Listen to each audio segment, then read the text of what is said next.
Hello and welcome to another Prehistoric Kingdom video, where today we are going to look at animal welfare. So I've started a brand new park. I have welfare turned on.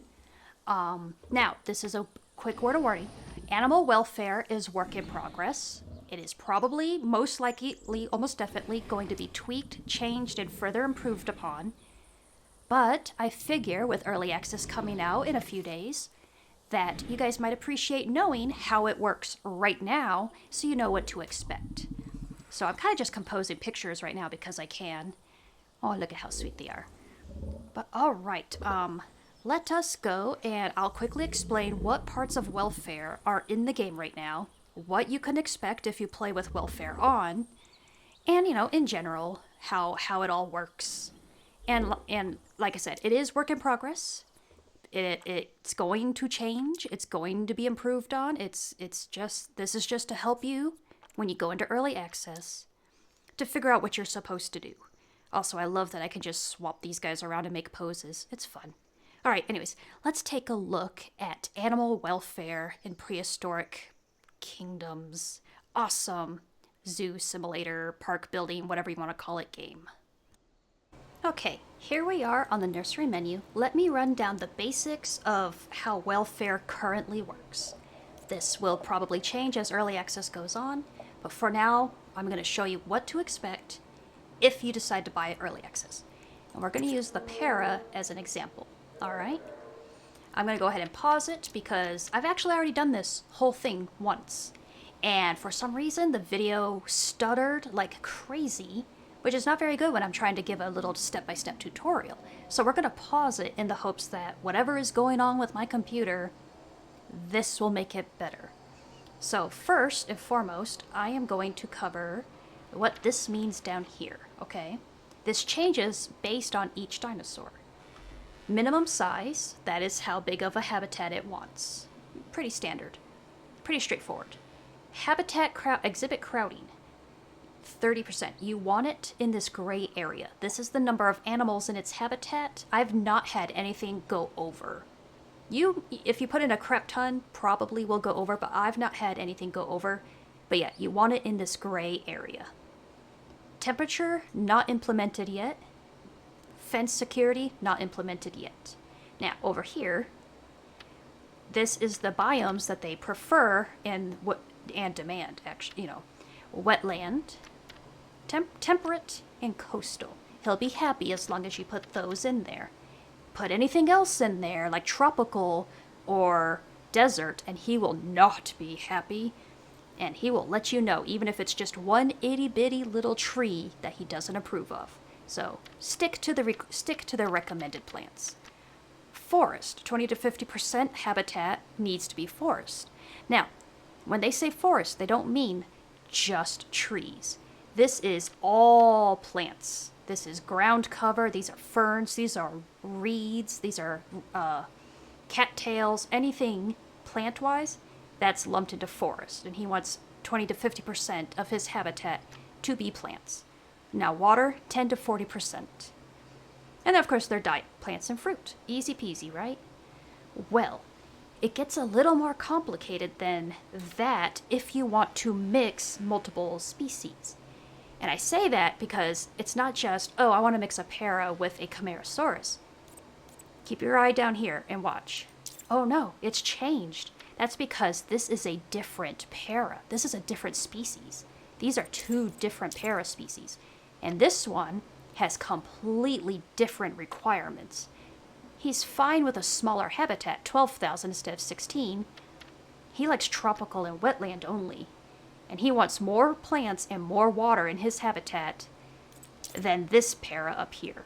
So if you want to combine these two paras, you need to use wetland, and you need to find a happy median in the forest and the water.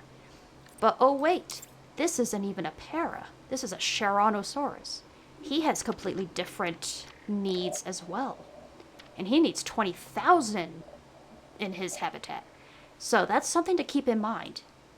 If you're wanting to combine even just different species in the same, it's hard to keep saying species. If you want to combine different pair of species together, you have to find a happy average between them.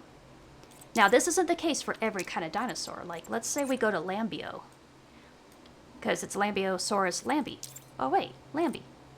And then, oh wait, another lambi. So these three, completely same exact requirements. Mix and match however you please.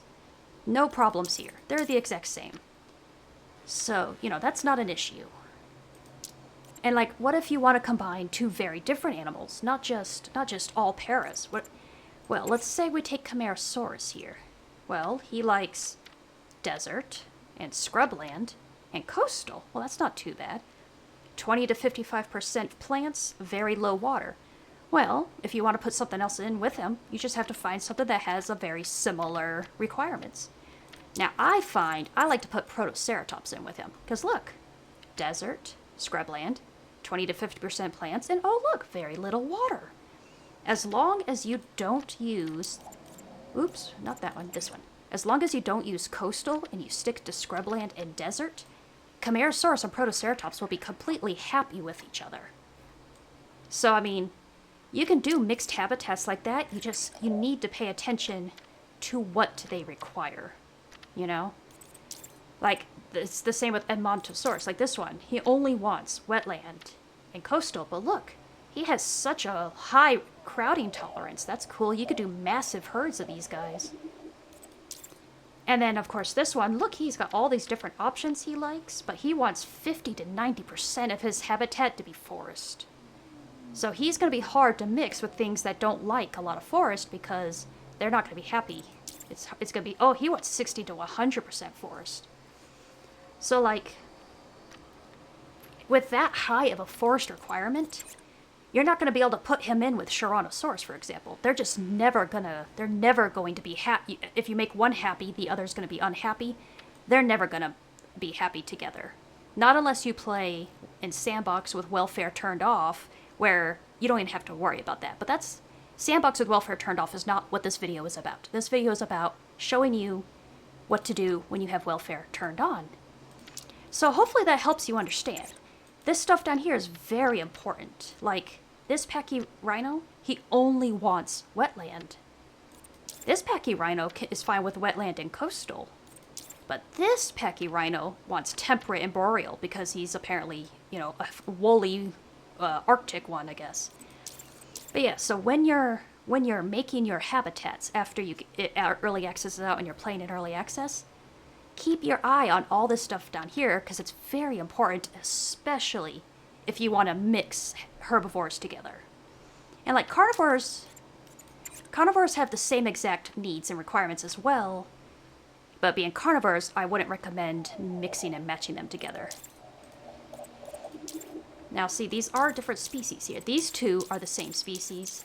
This is a different species. So, I mean, you could do a male of this species and a female of this species, and they would have the same requirements, no issues. However, if you want to do like a male of this and a female of this, you need to make sure you get their biomes matched up. Which is possible, you just can't use desert. But yeah, so that is the basics of how welfare works right now. Hopefully it makes sense. And it's not too hard to understand. And like I said, when you make a habitat, before putting any animals in, you can click on the fence and find out all of this information right here. Except plant biomes. It doesn't tell you plant biomes. But it will tell you habitat size, habitat crowding, which will be 0 because you have no animals, forest and water, and you can get it just how you need it before ever putting a dinosaur in there. So that's really cool. Anyways, let me show you around the park I made with welfare turned on, which will, you know, help you see what a park with welfare habitats look like, how big they are, the amount of plants. I don't have every dinosaur, but I have enough to give you an idea. Okay, so we're going to put our Lambios back where they belong, because I had put them in, see, all their welfare's in red, because I had put them in the Rex habitat for pictures, and the Rex habitat is not suitable for the Lambios. So this is my Rex habitat. It is suitable for 1 Rex. If I put 2 in here, they are not happy. I think that's because I made it too small. So this is a suitable sized habitat for 1 Rex. I need to make it bigger if I want to add a second one. I spent like 2 hours building this, by the way. Each of these rocks is individually placed to make the cliffs. I spent a long time on this, but I think it looks great. And then I built a little walkway to go up. And look, there's a T-Rex cafe. Isn't that the cutest? Little T-Rex cafe here, where, oh wait, you have outdoor dining looking at the Rex habitat. I love it. I think that is just fun. I would love to get a little tea from T-Rex cafe, a little boba, and then watch the T-Rex, you know. Just sit there, adorable. Lovely. Like, who wouldn't want to just get a boba tea, walk over here, and just look at the majestic creature? You know what I mean? Amazing. This game is so much fun. I've been having a ton of fun trying to get more creative with my habitats, get more innovative. So this is my combo Lambeosaurus and Tyrannosaurus habitat. So here are those guys, my fake paras, hanging out over here. And they're happy with a mix of wetland and coastal habitat. It needs to be pretty big. That's pretty much the minimum amount of water they're happy with. Miss Rex is wandering around. So yeah. Oh, this is my entryway. I forgot to show my entryway. I made it all prettied. I put some lakes down there. You know, good stuff. So I'm also proud of, over here. I'm proud of this. Here we go. We walk up the hill, to a viewing platform with Bronto Burger and Sweet Tooth Kiosk. And look, you get a lovely overhead view, eye level view, I mean, with the Brachiosaurus. Isn't that amazing? I would love to see this in real life. But yeah, and the Brachiosauruses are happy with this habitat. Completely in the green, all the bars.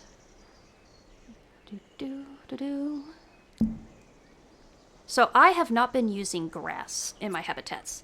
And that's because I'm trying to get a more accurate looking habitat. And grass is not... Dinosaurs didn't live with grass. Sorry, I like composing pictures. I'm just trying to see if I could compose anything here. I don't think I can, though. But yeah, they're happy with their habitat. Completely in the green for habitat and plants. Not happy with sustenance. They don't seem to eat. I'm not sure why. But then again, dinosaur AI is also work in progress. They might not be able to eat yet. Who knows? What are you doing? Why are you just sitting there with your head in the food? What's wrong with you? What are you doing? Oh, see, his habitat is in red. Every now and then they kind of bug out. It gets stuck somewhere. And they think they're in a spot too small for them. Anyways, onwards. So this is my desert habitat with Camarasaurus and Protoceratops, which I showed you. They can go together as long as you use the right biome types. So we have little Protoceratopses. Happy green all across the board, other than sustenance, which is also in yellow. Seems like dinosaurs might have a little bit of issue finding their feeders right now. And then we have the Camarasaurus. I kind of like putting these two together. Big happy guys. Very majestic. I love the sauropods in this game, I really do. And then there's my third one, sitting down over there. They're so much tinier than the Brachiosauruses. Oh, and then I have these little viewing areas right here. So you have the upper platform viewing, and then you have this more ground level viewing here. Very fun. And there's one for the Brachiosauruses as well. That's over here. If I can ever get this camera to work. The camera's still a little finicky. But yeah, so that's fun. The Brachiosauruses needed a surprising amount of water, but I made it work. Now this one over here is completely wetland. All wetland. That's all that's in here. And that's because, where are they? Hello? Where are you guys? Okay. Sorry, I'm back. I had to make a quick cut. Where are you guys? Oh, there you are. This is... Oh, look, they're having a spa day. Isn't that lovely? Green habitat. Happy. So this is Dinocheirus. This is the big duck. And this is Pachyrhino. Specifically the Pachyrhino that requires wetland and wetland only. And they're happy together. Completely happy together. And apparently they're having a spa day, so isn't that lovely? Let's compose another cute little picture here.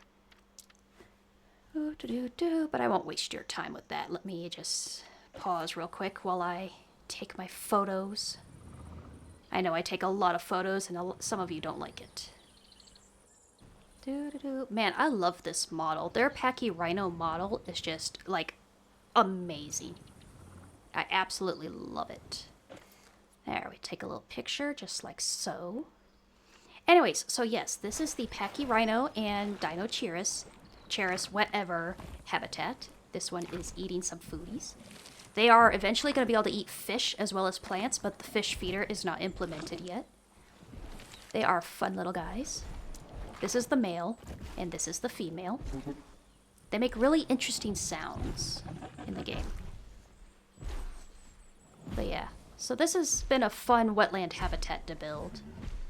And they seem pretty happy with each other in here. Look at these funny little guys. So adorable. I really love their designs here. But yeah, so that is pretty much it for my welfare zoo right now. And I hope you enjoyed. So that's my giant wetland habitat. We have the desert habitat. We have... Oh, wait, I forgot I had these over here. Okay, hold on. We're not done yet. I forgot I added this. I added this really recently, and I forgot I did. So this is a combo habitat. Over here, we have coastal. This is all coast, sand, palm trees. We're going to go into more wetland habitat near the coast. Onwards into a much bigger lake, because we have the other para species.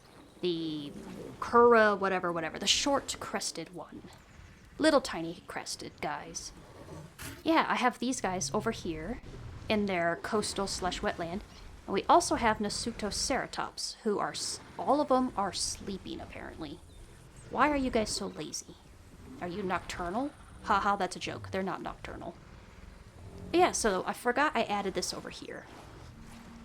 The other paraspecies and Nasutoceratops, so that's fun. They're grazing, it looks like. I wonder if they actually get food that way. That would be cool. And then, of course, there's Brontoburger. But so, yeah, this is my happy little park where I was testing welfare and seeing how it worked. Everyone's in the green. See? Happy green. Plants are happy. Water's happy. Plant type is happy.